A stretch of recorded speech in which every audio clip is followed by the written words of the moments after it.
بسم اللہ الرحمن الرحیم۔ حمد ہے خالق کائنات کے لیے کہ جو تمام تعریفوں کے لیے سزاوار ہے۔ درود و سلام ہے محمد و آل محمد کے لیے کہ جو خالق کے ہاں سے انعام یافتہ ہیں اور انعمت علیہم کے مصداق ہیں۔ خصوصی سلام ہے شہداء پر، صدیقین پر، صالحین پر۔ پروردگار تیری بارگاہ میں لاکھ لاکھ شکر ادا کرتے ہیں کہ تو نے ہمیں محمد و آل محمد کا ماننے والا اور ان کو پیروکار بنایا۔ ہماری دعا ہے کہ صحیح معنوں میں ہمیں اہل بیت کی پیروی کرنے کی توفیق عطا فرما۔ اللہم صلی علی محمد و آل محمد۔ اے مرتضیٰ امام زمان شیر کردگار، اے مرتضیٰ امام زمان شیر کردگار، عرفاں کی سلطنت میں نہیں تجھ سا تاجدار، تیری ادائے حرب پہ اللہ ہرے وقار، ایک ضرب پہ عبادت ثقلین ہو نثار، تو خندزن ہے فتنہ بدر و حنین پر، اور پیغمبری کو ناز ہے تیرے حسین پر، دشواریوں سے ہو نہ سکا دل میں تو ملول، کانٹوں کو تیرے عزم نے سمجھا ہمیشہ پھول، ہجرت کی شب ملا جو تجھے بستر رسول، کیا نفس مطمئن تھا کہ ہنس کر کیا قبول، ایمائے ایزدی کی اداب آ گئی تجھے، پرہول خوابگاہ میں نیند آ گئی تجھے۔ اب جو سلسلہ تھوڑا سا گفتگو کا شروع کیا ہے اس میں ضروری ہے کہ مولا کائنات امیر المومنین حضرت علی ابن ابی طالب علیہ السلام کا کہ تعارف کے عنوان سے کچھ تھوڑی سی جستجو کوشش کی جائے، اور تھوڑی جستجو کوشش جو ہے امام زمانہ کے تعارف کے عنوان سے بھی ساتھ ساتھ جاری رکھی جائے۔ انشاءاللہ تعالیٰ آپ لوگوں کو زیادہ سے زیادہ ثواب ہوگا۔ صرف تحمل سے 5-10 منٹ جتنے دیر کا بیان ہے اس کو سماعت فرماتے رہیں اور اپنی دعاؤں میں ہمیں یاد رکھیں۔ یہ مختصر سی ایک بات ہے، اور جسے یہ یوں کہا جا سکتا ہے کہ حضرت علی علیہ السلام کی تربیت کی، حضرت علی علیہ السلام کی تربیت کی کہانی ہے، اور خود ان کی اپنی زبانی ہے۔ آپ نے اپنے مشہور خطبہ قاصعہ میں اپنی تربیت کی کہانی کو یوں بیان فرمایا ہے، میں صرف ترجمہ پڑھ دیتا ہوں۔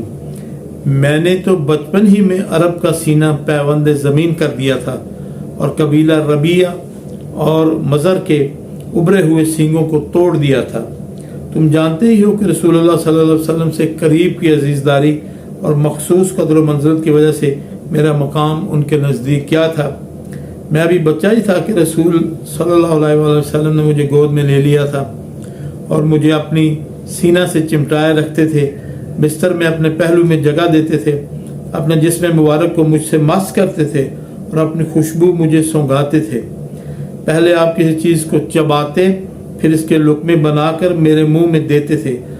انہوں نے نہ تو میری کسی بات میں جھوٹ کا شائبہ پایا اور نہ ہی میری کسی کام میں لغزش و کمزوری دیکھی۔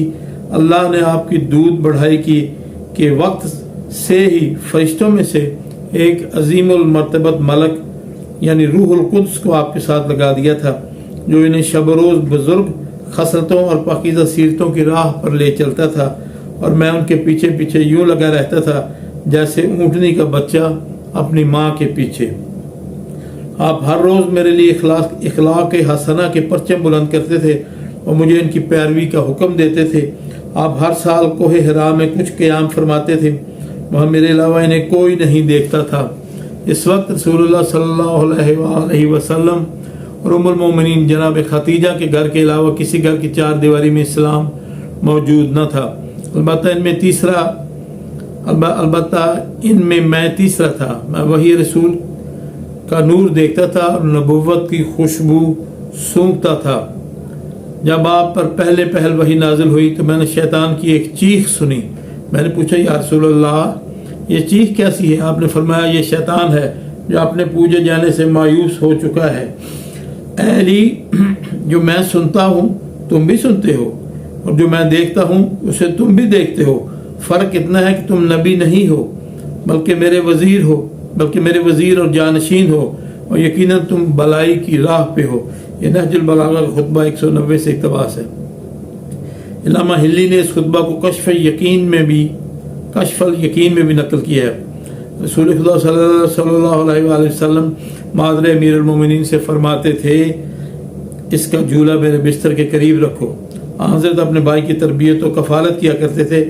آپ بچپن میں ننھے بھائی کو خود نہلاتے تھے اور انہیں اپنے ہاتھ سے دودھ پلاتے تھے، اور سونے کے وقت خود جھلاتے تھے اور انہیں لوریاں سناتے تھے، اور آپ انہیں اپنے سینہ پر اٹھاتے تھے اور کہا کرتے تھے یہ میرا بھائی اور میرا وارث ہے، اور یہ میرا صفی ہے، یہ میرا سرمایہ ہے، اور یہ میرے لیے حفاظتی چٹان ہے، اور یہ میرا پشت پناہ ہے، میرا وسیع ہے اور میرا داماد ہے، اور میری وصیتوں کا امین ہے اور میرا جانشین ہے۔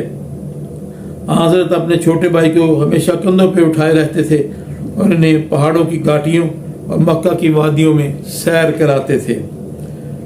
سالبی نے اپنی تفسیر میں مجاہد سے یہ روایت نقل کی ہے کہ اللہ تعالیٰ نے حضرت علی علیہ السلام پہ اپنا خصوصی کرم کیا تھا۔ حضرت علی علیہ السلام کا بچپنا تھا کہ مکہ میں سخت قید پڑ گیا، جبکہ حضرت ابو طالب کثیر العیال تھے۔ اس وقت رسول خدا اور آپ کے چچا عباس کے مالی حالات اچھے تھے۔ حضرت نے چچا عباس سے فرمایا کہ ابو طالب کثیر العیال ہیں اور ہر طرف قید کا دورہ ہے، آپ میرے ساتھ چلیں اور ان کا بوجھ ہلکا کریں۔ میں ان کے ایک بیٹے کو اپنی گود میں لے لوں گا اور ایک بیٹے کو آپ اپنی آغوش میں لے لیں۔ عباس نے کہا یہ تجویز مناسب ہے۔ چنانچہ دونوں حضرت ابو طالب کے پاس آئے، ان سے کہا کہ جب تک حالات بہتر نہیں ہوتے جب تک ہم آپ کا بوجھ ہلکا کرتے ہیں۔ حضرت ابو طالب نے کہا آپ عقیل کو میرے پاس رہنے دو، اس کے علاوہ آپ جو چاہیں فیصلہ کریں۔ رسول اکرم صلی اللہ علیہ وآلہ وسلم نے حضرت علی علیہ السلام کا بازو تھاما اور انہیں سینے سے لگایا، اور عباس نے جناب جعفر کو سینہ سے لگایا۔ اس کے بعد حضرت علی علیہ السلام مسلسل رسول خدا کی تربیت میں رہے، یہاں تک کہ آپ کو خدا نے نبوت پر مبعوث فرمایا۔ حضرت علی آپ کے پیروکار تھے، وہ فوراً آپ پر ایمان لائے اور آپ کی تصدیق کی۔ الغرض حضرت رسول خدا صلی اللہ علیہ وآلہ وسلم نے حضرت علی علیہ السلام کے انتخاب کیا، ان کی خوب تربیت کی، اور حضرت علی بھی آپ کے انتہائی فرما بردار تھے۔ ان کی پوری کوشش ہوتی تھی کہ رسول خدا کی رضا کو مد نظر رکھیں۔ آغاز وحی سے قبل رسول خدا صلی اللہ علیہ وسلم کو آوازیں سنائی دیتی تھیں اور آپ کو خواب دکھائی دیتے تو آپ انہیں ام المومنین حضرت خدیجہ اور حضرت علی علیہ السلام کے سامنے بیان کرتے تھے۔ حضرت خدیجہ انہیں تسلیاں دیتی تھی، حضرت علی علیہ السلام آپ کو مبارک دیتے تھے اور کہتے تھے کہ ہمارے دادا عبدالمطلب نے آپ کے متعلق جھوٹ نہیں کہا، اور کہانوں نے آپ کے متعلق جو کچھ بیان کیا وہ بھی غلط نہیں ہے۔